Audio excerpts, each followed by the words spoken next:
जय हिंद प्यारे दोस्तों। आज हम लोग पॉलिटी लेक्चर सेकंड की बात करेंगे। तो देखिए, पॉलिटी में हम लोगों ने शुरू में पढ़ा प्रैम्बल यानी कि प्रस्तावना। हम क्या पढ़ रहे थे? भारतीय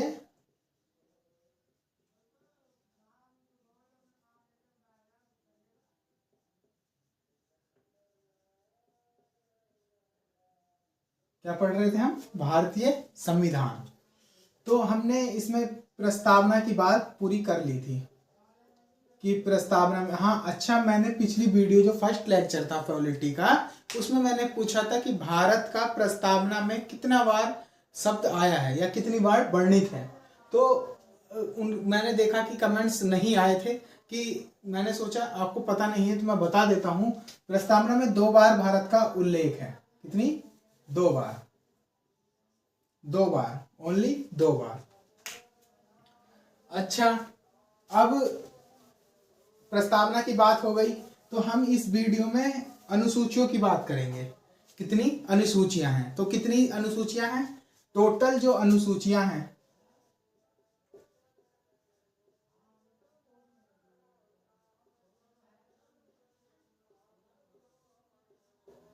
अनुसूचियों की बात करेंगे हम लोग।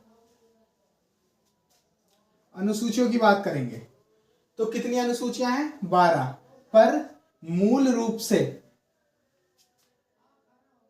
8 ही अनुसूचियां थी मूल रूप से।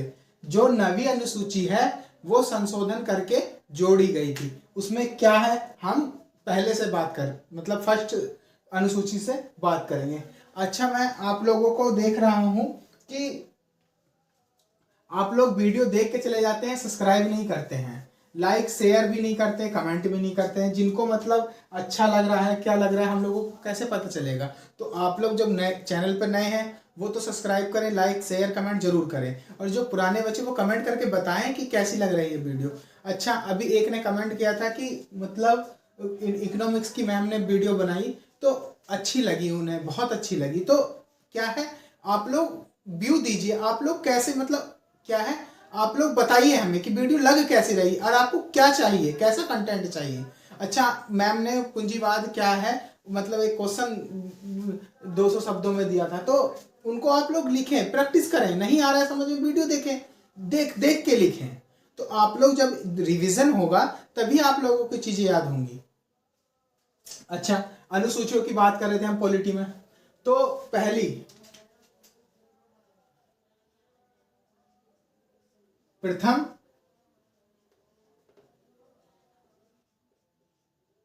अनुसूची। तो प्रथम अनुसूची में क्या है? अच्छा, मैं लिखता चलता हूं तो आप लोग देखिए आराम से, ठीक है? मैं लिखता चलता हूं। प्रथम अनुसूची में है भारतीय संघ एवं राज्य, यानी कि भारत के संघ एवं राज्य क्षेत्र नाम का उल्लेख है। का उल्लेख है ना? संघ, राज्य, क्षेत्र और नाम का उल्लेख है। अच्छा, प्रथम अनुसूची में क्या है? कितने राज्य, यानी कि इसमें 29 राज्य और 7 केंद्र शासित प्रदेश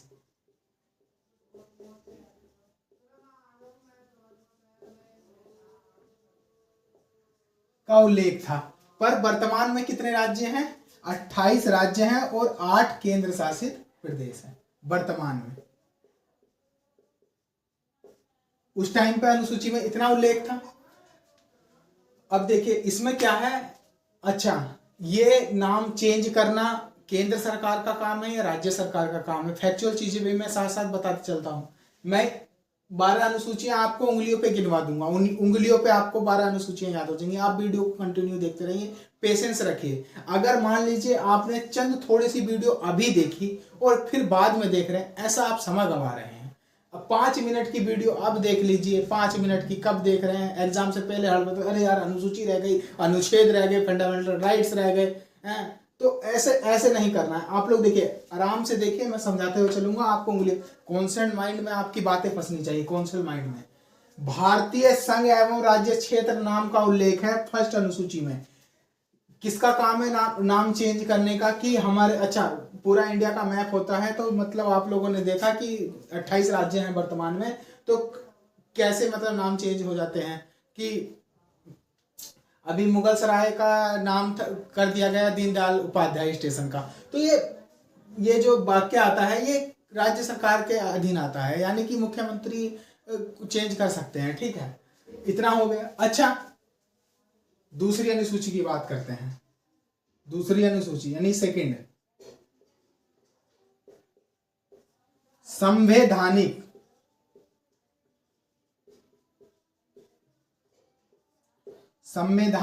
पदाधिकारियों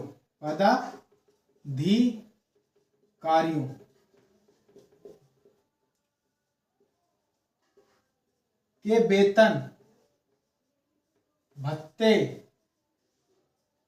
पेंशन का उल्लेख क्या है दूसरी अनुसूची में? संवैधानिक पदाधिकारियों के वेतन भत्ते पेंशन का उल्लेख। अच्छा, मैंने कल बात बताई थी कि जैसे हम लोगों के राज्य बन गए, उनको राज्यों में देखभाल के लिए प्रशासन की जरूरत पड़ेगी। तो जब हमारा देश आजाद हुआ तो हमने ब्रिटेन से देखा, अच्छा भाई कैसे अंग्रेज आते थे खटाखट, ये हमारे सूबेदार हैं, ये हमारे मेजर हैं, ये हमारे यहाँ के ब्रिटेन की रानी हैं, और ये डीएम हैं, ये मुख्यमंत्री हैं, ये प्रधानमंत्री है। तो हमने भी अपने सोचा कि जब कबीले क्षेत्र चलते आ रहे थे पहले से, और कोई किसी का मतलब जा रहा है, कोई मतलब नहीं प्रशासन से, कानून कुछ नहीं, तब हमारे भारत वालों को समझ में आया हम भी ऐसा कानून बनाएंगे। तो जब हमारे राज्य क्षेत्र बन गए और उनका नाम रख दिया, तो संवैधानिक पदाधिकारियों के वेतन भत्ते और पेंशन का उल्लेख दूसरी अनुसूची में कर दिया गया, इनको देखभाल करने के लिए।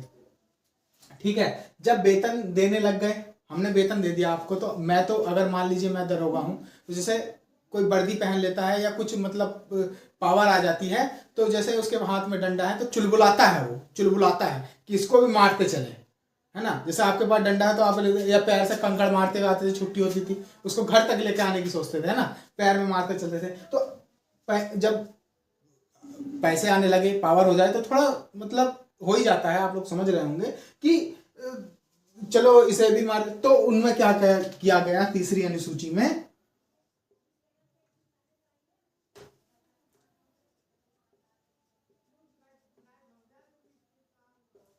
तीसरी अनुसूची में क्या कहा गया कि संवैधानिक पदाधिकारियों को शपथ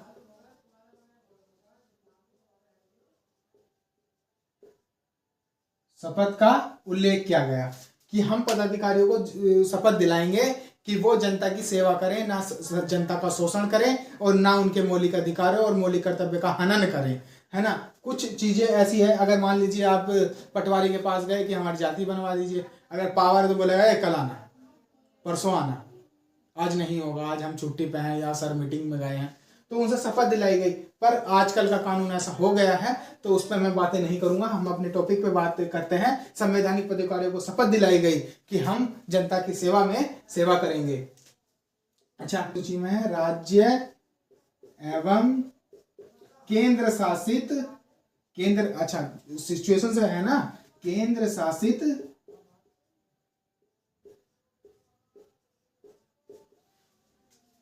प्रदेशों में राज्यसभा की सीटों का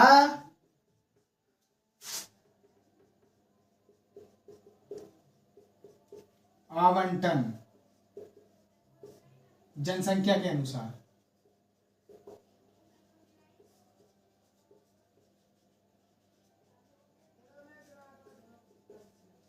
जनसंख्या के अनुसार। अच्छा, मान लीजिए राज्य एवं केंद्र शासित प्रदेशों में राज्यसभा की सीटों का आवंटन है जनसंख्या के अनुसार। मान लीजिए उत्तर प्रदेश सबसे बड़ा राज्य है, 75 जिले हैं, है ना, उत्तराखंड में 13 जिले हैं, तो अब गोवा में तो कम जिले हैं, तो वहां की जनसंख्या भी कम है, तो उसी अकॉर्डिंग किसमें कहाँ किसको सीटें दी जाएंगी, उसमें चौथे अनुसूची में ये आवंटन किया गया है कि कैसे मतलब करना है ना।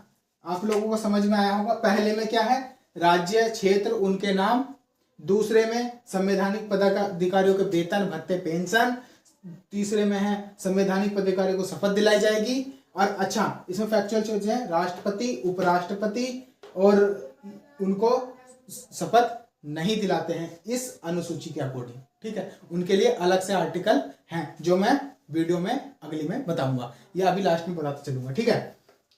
चौथी अनुसूची में क्या है, राज्य एवं केंद्र शासित प्रदेशों में राज्य की सीटों का आवंटन जनसंख्या के अनुसार। तो आप लोगों को ये समझ में आ गया होगा।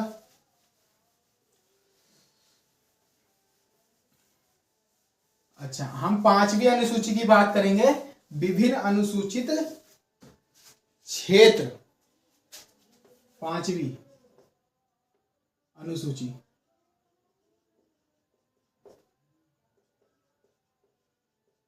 विभिन्न अनुसूचित एवं विभिन्न अनुसूचित क्षेत्र एवं अनुसूचित जनजाति विभिन्न अनुसूचित क्षेत्र एवं जनजाति की प्रशासन एवं नियंत्रण का उल्लेख।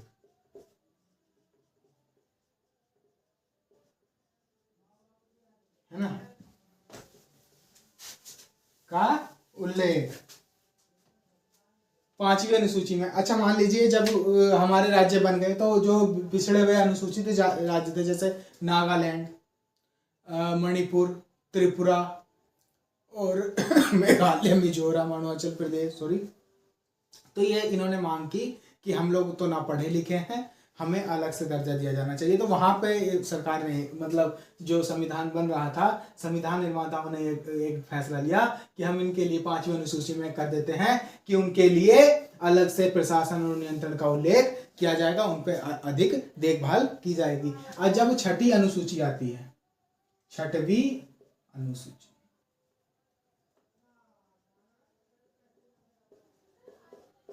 छठवीं अनुसूची में क्या है, इसमें 4 राज्यों को अलग से दर्जा दिया गया। अच्छा, इन्होंने कहा, तो कुछ जो निर्माण करता थे तो उन्होंने कहा भाई किसको किसको दिया जाएगा, तो उन्होंने कहा असम, मेघालय, मिजोरम, त्रिपुरा, 4 राज्यों को लिख देता हूं मैं, अनुसूचित जनजाति की प्रशासन एवं नियंत्रण का उल्लेख। 4 राज्य आप लोग याद रखिए, ये एग्जाम के व्यू से बहुत इंपॉर्टेंट हो जाता है, का उल्लेख, है ना। आप लोग देखिए, ये आप लोग उतारते चल रहे होंगे, मैं लिख रहा हूं। पहले क्या करता था, मैं लिख देता था फिर पढ़ाता था। तो बच्चे क्या, आप लोग देखिए, उतारते रहिए, ठीक है। 4 राज्य, असम, मेघालय, मिजोरम और त्रिपुरा, ये 4 राज्य छठी अनुसूची में अलग से दर्जा दिया जाता है।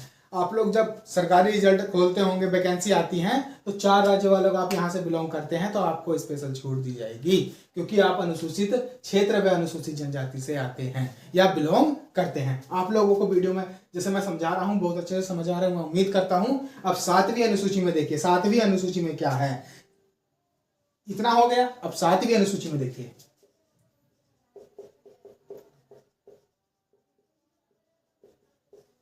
अब यहां लड़ाई होनी तो तय थी, केंद्र और राज्य में, केंद्र एवं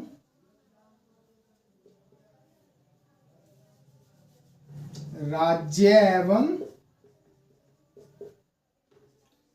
एवं केंद्र की शक्तियों में बंटवारा, की शक्तियों में बंटवारा। अच्छा, मैंने बंटवारा लिख दिया, ये समझा देता हूं, फिर एक कहानी सुनाऊंगा मैं 2 लाइन की, बस कहानी बड़ी होती है पर मैं 2 लाइन की सुनाऊंगा। राज्य एवं केंद्र की शक्तियों में बंटवारा। अच्छा, राज्य जब बोले हम तो मुख्यमंत्री बन जाएंगे, तो हम प्रधानमंत्री बन जाएंगे, तो इनकी शक्तियों में बंटवारा करना बहुत जरूरी हो गया था। कैसे? तो यहाँ पे 3 चीजें आती हैं। कौन कौन सी? राज्य, वो संघ सूची, राज्य सूची, समवर्ती सूची। पूर्व, वर्तमान। तो यहां पे ये हुआ कि कानून बनाएगा कौन, किस चीज पे कौन बनाएगा? तो आप लोगों को संघ से पता चल रहा था, यहां पे तो केंद्र बनाएगी, केंद्र कानून बनाएगी, केंद्र कानून बनाएगा, ठीक है। यहां पे राज्य कानून बनाएगा, है ना। पर अगर राष्ट्रीय हित में हुआ तो केंद्र भी यहाँ पे वो कानून बना सकता है। अगर बात राष्ट्रीय हित की हुई,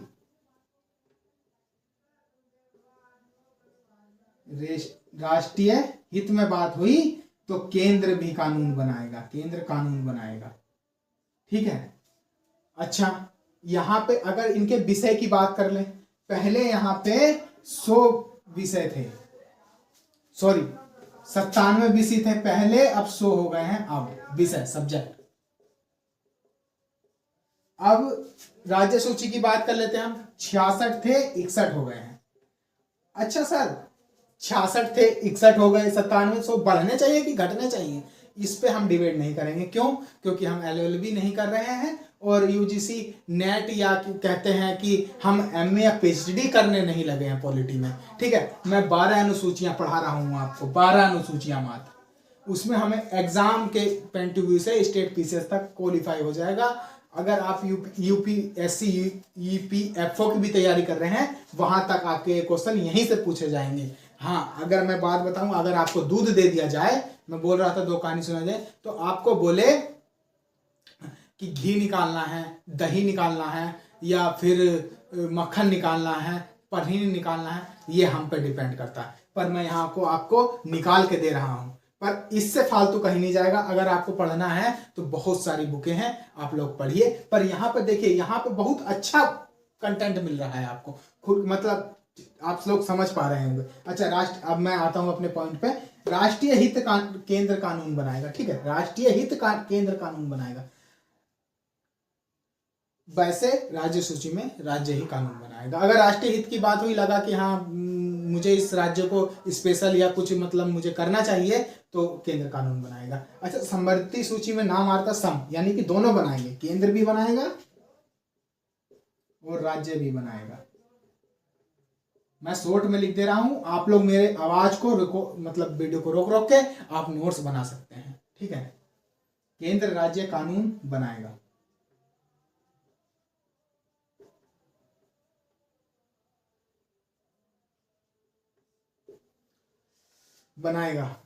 अच्छा, विषय की बात कर लेते हैं। कितने विषय थे? 47 विषय थे। कितने हो गए? 52। यहां पे क्यों घट रहा है सर? यहां की बात आपने छोड़ दी। यहां पे इसलिए घट रहा है क्योंकि यहां पे एक मसला फंस रहा था, राष्ट्रीय हित में केंद्र भी कानून बना रहा था, और राज्य सूची का जो विषय था वहां पे राज्य सरकार कानून का जो फैसला वो डिवाइडेशन नहीं कर पा रही थी। अच्छा, यहाँ पे केंद्र और राज्य कानून बनाएगा, तो सर मान्य किसका होगा? केंद्र भी कानून बना रही है और राज्य भी कानून बना रहा है, तो दोनों का अगर कानून सेम हो गया, मान लीजिए सेम कानून हो जाता है, तो सबसे ज्यादा मान्यता केंद्र के कानून को मान्यता दी जाएगी, केंद्र के कानून को मान्यता दी जाएगी, न कि राज्य के। ठीक है, आप लोगों को इतनी बात समझ में आ गई। अब 8वीं अनुसूची की बात करते हैं। 8वीं अनुसूची आते ही बच्चों के माइंड में आ जाता है 22 भाषाओं का उल्लेख है इसमें। पर मैं आज एक चीज बताने वाला हूं, 8वीं अनुसूची। 8वीं अनुसूची में क्या नई बात बताने वाले हैं सर? हम बताएंगे क्या इसमें होता है। 8वीं अनुसूची में 22 भाषाएं,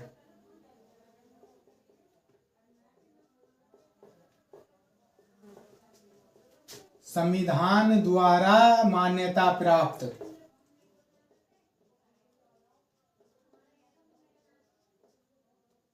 22 भाषाओं का उल्लेख है।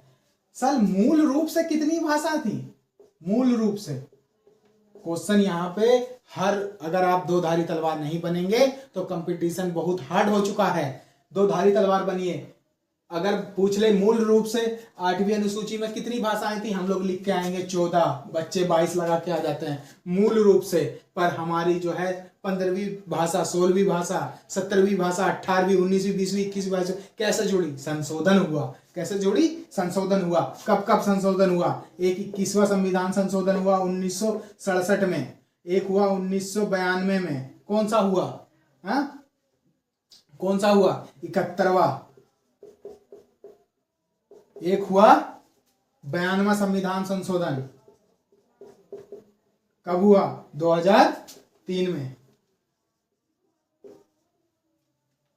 ठीक है, 3 संशोधन हुए। 21वां संविधान संशोधन 1967 और 1992 71वां संविधान संशोधन, 92वां संविधान संशोधन 2003। और जोड़ा क्या गया? पहले सिंधी भाषा जोड़ी गई। पहले जोड़ी गई सिंधी भाषा, है ना। नेपाली, कोंकणी। कौन सी? कोंकणी। नेपाली, कोंकणी। नेपाली, कोंकणी। अब हम एक और भाषा जोड़ी गई थी, कौन सी? मणिपुरी। अच्छा सर, भाषा जुड़ क्यों रही है? सबको अपनी भाषा प्यारी होती है। अगर मान लीजिए मणिपुर का व्यक्ति है तो वो भी अपनी मणिपुरी भाषा में बोलेगा तो उसको अच्छी लगी। नेपाली व्यक्ति होगा तो नेपाली में बोलता है, उसको भी अपनी भाषा अच्छी लगती है। भोजपुरी व्यक्ति होता है तो आज उत्तर प्रदेश में सेकंड नंबर पे सबसे ज्यादा बोली जाने वाली भाषा भोजपुरी भाषा है। तो सबको अपनी अच्छी लगती है भाषा। हिंदी हमको अच्छी लगती है, इंग्लिश वालों को, फ्रेंच वालों को, तो सबको अपनी भाषा अच्छी लगती है। अच्छा सर, ये तो 4 ही भाषा जोड़ी आप बता रहे थे, 8 जोड़ी। अभी हम 4 और बताएंगे। 2000 फिर क्या हुआ? 92वां संविधान संशोधन 2003 में हुआ। उसमें 4 भाषाएं जोड़ी गई। मैथिली,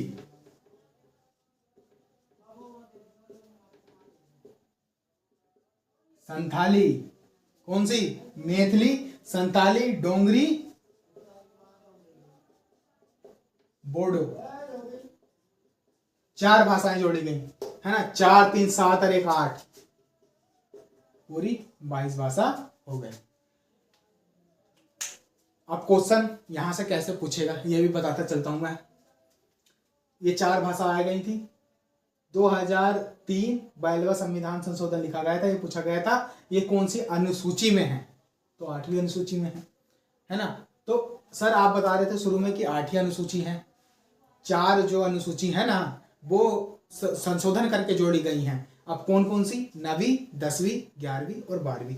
कौन कौन सा संशोधन हुआ और क्या क्या हुआ हम अभी बताते हैं। आप लोग, सॉरी मैंने साफ कर दिया, आप लोग वीडियो को रोक के आराम से उतार सकते हैं उसको, है ना। वीडियो बड़ी हो रही है इसलिए हम थोड़ा जल्दी कर रहे हैं। अगर आप लोग देखिए, पेशेंस तो बहुत जरूरी है। पेशेंस रखिए, आप लोग रुक के कंटिन्यू लास्ट तक वीडियो देखिए, तभी आपको समझ में आएगा। 9वीं अनुसूची,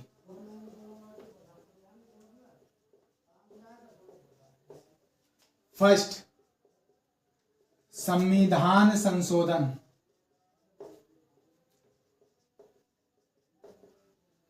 फर्स्ट संविधान संशोधन उनके द्वारा जोड़ा गया 9वीं अनुसूची। क्या है इसमें? क्या है जोड़ा गया? सर जोड़ा क्या गया? क्या था? राज्य द्वारा अधिग्रहण, राज्य द्वारा अधिग्रहण की गई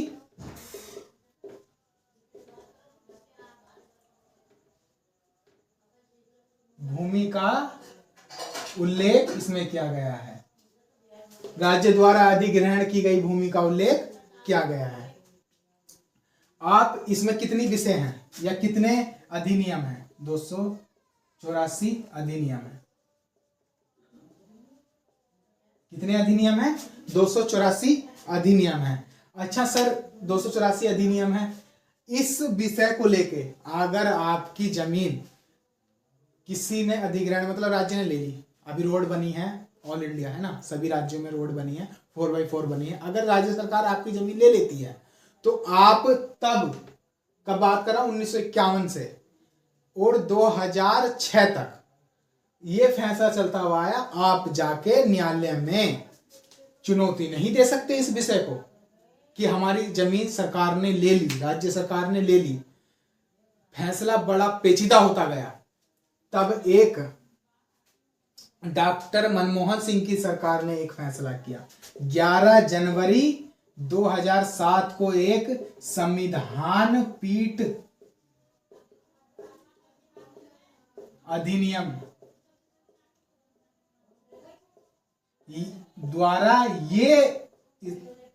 द्वारा ये फैसला हुआ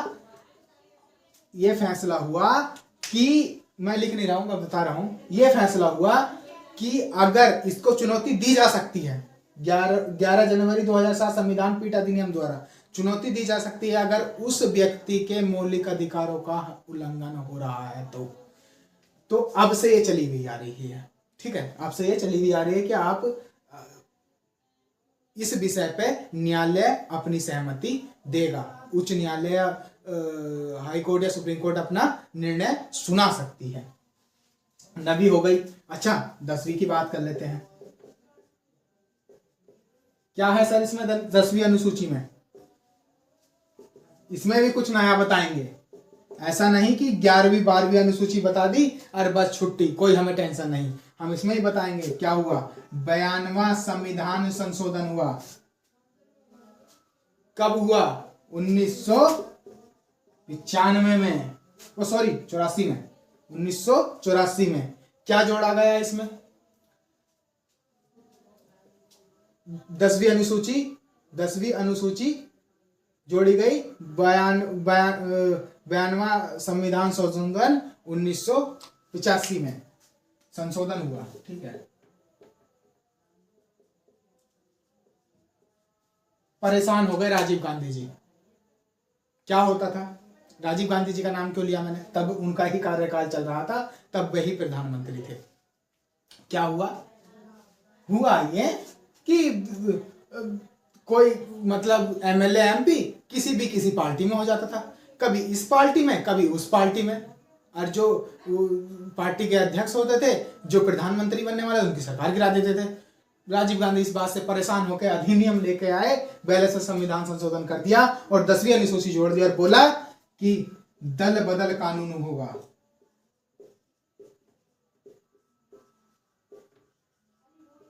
दल बदल कानून बनाया गया।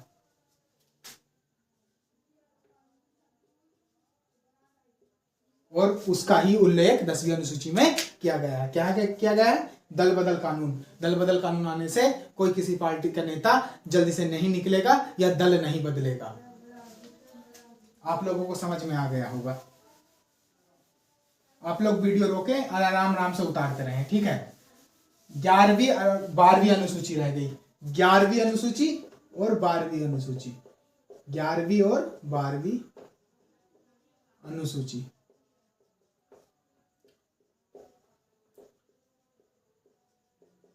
दोनों को मैं एक साथ ही समझा दूंगा। 73वां संविधान संशोधन, 74वां संविधान संशोधन। 73वां संविधान संशोधन 1993, यो भी 1993 में हुआ। अच्छा, पीएम कौन थे? पिछली बार तो हमने बता दिया राजीव गांधी थे। पीवी नरसिंह राव। 2 संशोधन कराए उन्होंने अपने कार्यकाल में।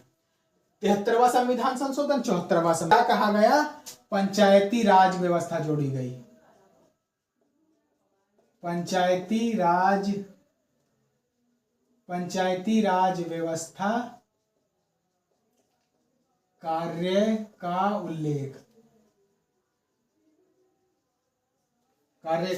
उल्लेख और 29 विषय पर चर्चा की गई। 29 विषय हैं इसमें। ठीक, 29 विषय हैं। और इसमें क्या है? 74वां संविधान संशोधन 1993 में शहरी क्षेत्र, जैसे नगर निगम,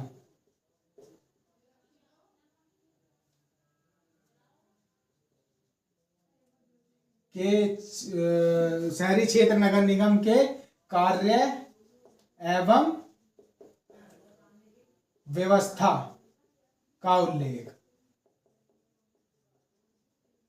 सर इसमें भी विषय है? हाँ जी, क्यों नहीं, इसमें भी विषय हैं। कितने विषय हैं इसमें? कम विषय हैं। कितने विषय हैं? 18। 2 विषय इन पर बताया गया। शहरी क्षेत्र नगर निगम बनाया गया 74वां संविधान संशोधन 1993 में, 73वां संविधान संशोधन 1993 पंचायती राज सॉरी, और 74वां संविधान संशोधन शहरी क्षेत्र नगर निगम। अब देखिए आप लोगों को पूरी वीडियो समझ में आ गई होगी, है ना? तो आप लोग पूरी वीडियो देख लेते हैं, सब्सक्राइब नहीं करते हैं। मैं बोलता भी नहीं हूँ बीच में, जब पढ़ाने लग जाता हूँ सब्सक्राइब के लिए नहीं बोलता हूँ। आप लोग क्या काम है, सब्सक्राइब जरूर करें, लाइक शेयर कमेंट करें, इससे हम लोगों का उत्साह बढ़ता है। वीडियो समाप्त हो गई। आप लोगों ने 12 अनुसूची की देखा। अब हम लोग भाग की बात करेंगे। संविधान में कितने भाग हैं? तो 22 भाग हैं। 1 से लेके 22 तक की बात करेंगे। 22 भाग में कौन कौन से आर्टिकल आते हैं उनकी बात करेंगे। फिर हम मोस्टली उनकी आर्टिकल देखेंगे, मोस्ट है ना, राष्ट्रपति, प्रधानमंत्री, मुख्यमंत्री सब देखेंगे A to Z, है ना। पर मैं इसके साथ एक फैक्चुअल चीजें ये भी लेके चलना चाहता हूँ जो चीजें आ रही हैं आपकी समझ में, है ना। जैसे तो इसमें मैं वीकली में जैसे 4-5 वीडियो हो जाए, 8 वीडियो, उसके बाद मैं उन सबका करंट मतलब टेस्ट लेके आने वाला हूँ, 1 लाइनर। आप लोग उनमें कमेंट जरूर करें, है ना। तो थैंक्स फॉर वॉचिंग, और चैनल को सब्सक्राइब जरूर करें। धन्यवाद।